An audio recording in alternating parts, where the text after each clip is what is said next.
আমার জন্য কান্নাই কো, আমি যেন কিছু শুনিনি কো। আজকে সকালেই বড়দাদাকে বলছিল হ্যাঁ যে এখন তোমরা ভিন্ন হয়ে গেছি। হ্যাঁ কি করে কুলবে জানিনি বাপু, ওই তো তোমার রোজগার আর বাবার পেনশনের টাকা আর মিনুর স্কুলের টাকা, মিনু নতুন বউ, তার কাছ থেকে এমনি করে হাত পেতে টাকা নেবো, মমে তো মরে যেতে হবে বাপু। তুমি নিজে রোজগারটাকে একটু বাড়াতে পারছো না, চেষ্টা করে একটু বাড়াতে পারছো। আই বলিস নি, বলিস নি।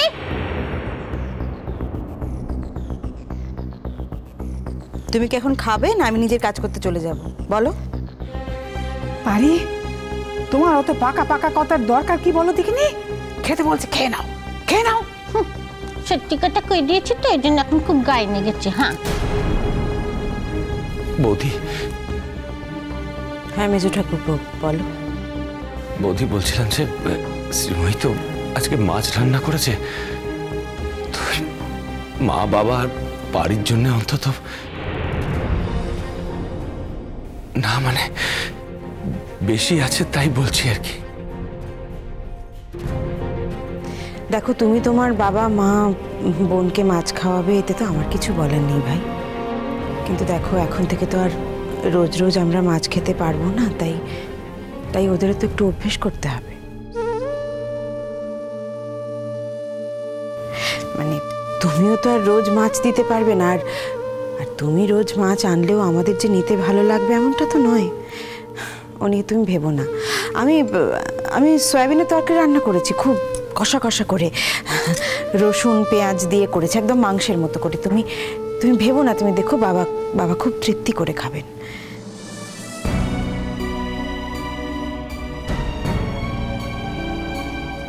বড় বৌদি, মাংসের মতো আর মাংস এ দুটো তো এক ব্যাপার নয় বড় বৌদি। দুধের সাথে ঘোলে মেটাবে।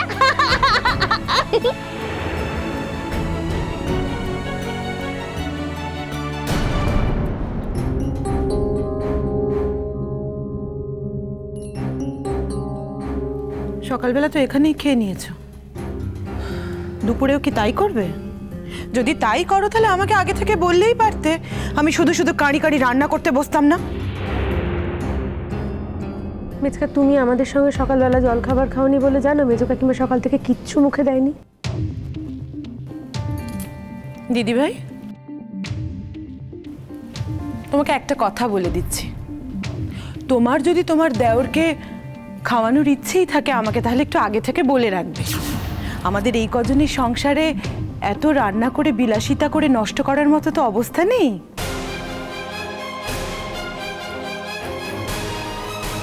মেজো ঠাকুরপো বাজার থেকে ফিরছিল, অত বেলা হয়ে গেছে দেখলাম, তখনও কিছু খায়নি, তাই জল খাবার দিয়েছি। তাতে কোন মহাভারতটা অশুদ্ধ হয়ে গেছে মেজো? আর তুই তো জল খাবার করিসই নি, এত কথা আসছে কোত্থেকে বুঝতে পারছি না। আচ্ছা মা, তুমি কি ভাবছো? মেজো কাকিমা এখন সকালবেলা উঠে তোমার মতো রুটি বানাবে? কালই তো আমি আর মেজো কাকিমা বাইরে গিয়ে ওটস নানা রকম সিরিয়ালস কিনে এনেছি, দুধে ভেজাও খাও।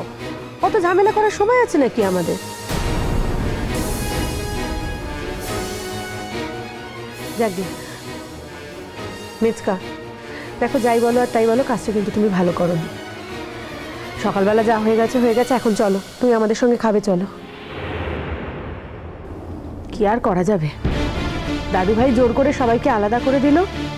মেজো কাকিমা তাই নিজে থেকেই বললো তুমি অতটুকু মেয়ে, তুমি আবার নিজে আলাদা করে কি রান্না বান্না করবে?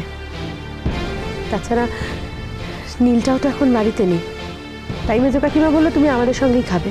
ভালোই হয়েছে, দুই কুটনি এক জায়গায় হয়েছে।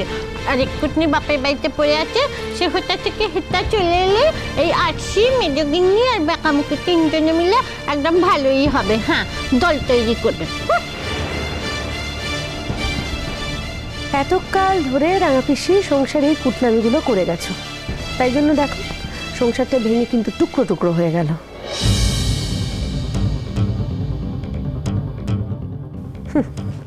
এখন খাচ্ছ ডিম ভাত, এরপরে তাও জুটবে না। আমরা কিন্তু মাংস ভাত খাচ্ছিলাম, তাই খাবো। একটুও স্বভাব চরিত্রটা বদলালো না, না? একটু ঠিক হও না, নিজেকে একটু পরিবর্তন করো না। তা না হলে না এই যে এখন সেদ্ধ ভাত জুটছে, দুদিন পরে তাও জুটবে না, বাটি হাতে ভিক্ষে করতে হবে রাস্তায়। ভূমি,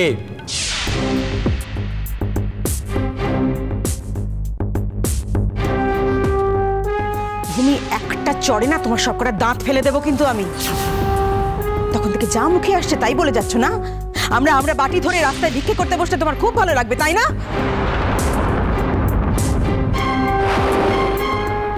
দিদি ভাই, ভূমিকে তো ঠাস করে চড় মারবো বলছো, কিন্তু যে কথাটা তুললো কই তাকে তো কিছু বললে না। মেয়েটাকে তো আশকারা দিয়ে দিয়ে মাথায় তুলেছো, যাকে যা খুশি তাই বলে, কাউকে মানে না। অসভ্য মেয়ে কোথাকার। বড় বৌমার মেয়ের মাথা একটা কোপ মারো দেখি, একটা কোপ মারো দেখি, মাথাটা যাতে দুভাগ হয়ে যায়, কোনোদিন কাউকে জ্বালাতে না পারে। হচ্ছে কি মা?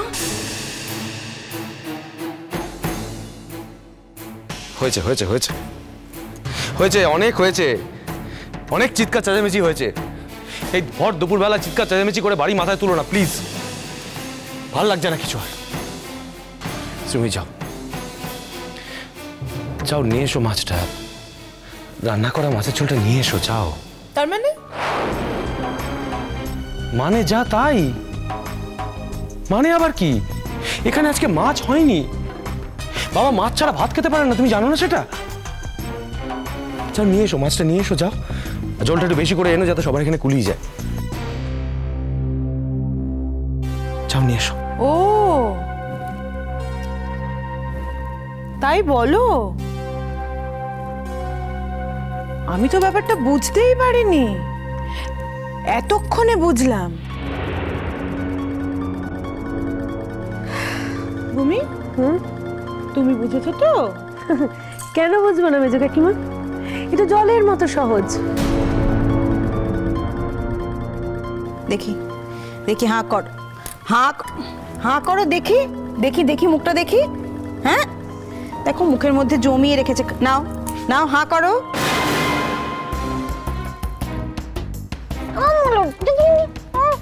ঝালের জন্য লোকের উপর ঝাড়তেছে আমার উপর, যেত। ও বাবা, শোনো শোনা, কি একটা কথা হতো না, সব কটা ভাত না আমাকে খাইয়ে দিও নি। হ্যাঁ, ওরা যদি মাছের ঝোল দেয় না, সেইটা দিয়ে খাবো। হ্যাঁ,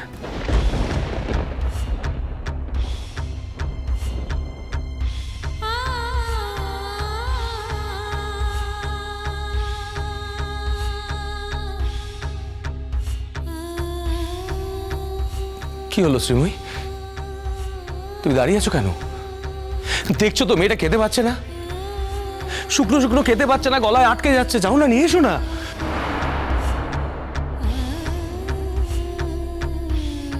থাক মেজো ঠাকুরপো, আমার ঠাকুর যেই ডাল আর আলু সেদ্ধ দিয়ে সব ভাতটা সোনা মুখ করে খেয়ে নেবে না। এখন এসব কথা বলে লাভ কি দিদি ভাই? সকালবেলা দুধ রুটি তো এই জন্যই খাইয়েছিলে, তা না হলে তোমার তো দরদ উঠলে উঠতো না এত, তাই না?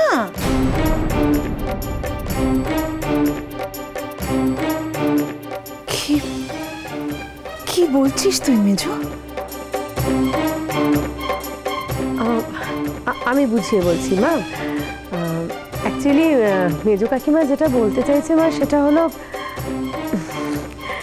প্লিজ কিছু মাইন্ড করো না তোমরা।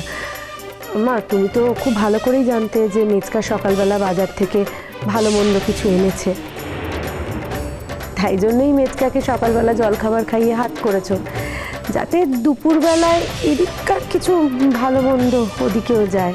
আর দেখো ঠিক তাই কিন্তু হয়েছে, তাই না?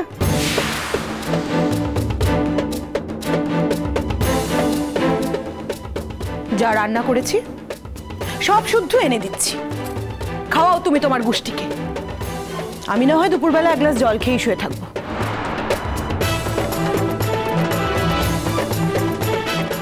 শ্রীময়ী, শ্রীময়ী তুমি কি পাগল হয়ে গেলে? কি উল্টো পাল্টা যাতা কথা কি বলছো তুমি, বলো তো? কেন এরকম কথা বলছো?